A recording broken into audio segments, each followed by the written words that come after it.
სახადო კოდექსის დახვეწას.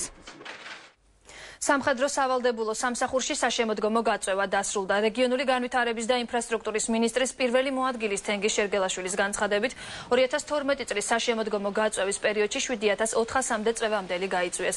ამით დაკომპლექტდა სასჯელ აღსრულების და პრობაციის თავდაცვის და შინაგან საქმეთა სამინისტროების მოთხოვნები. როგორც მინისტრის პირველმა მოადგილემ გადმარტა, გაწევის პროცესი წარმატებით დასრულდა. წლის განმავლობაში სამხედრო სამსახურში სულ 13000-მდე წვევამდელი გაიწვიეს. იანვრის თვიდან კი საგაზაფხულო გაწევისათვის მოსამზადებელი პერიოდი დაიწყება. ის გეგმა, რომელიც იქნა დასახული ყველა ამ სამივე უწყების მიმართულებით, იქნა შესრულებული იმ ვადებში, იმ ვადაზე ოდნავ ადრეც კი.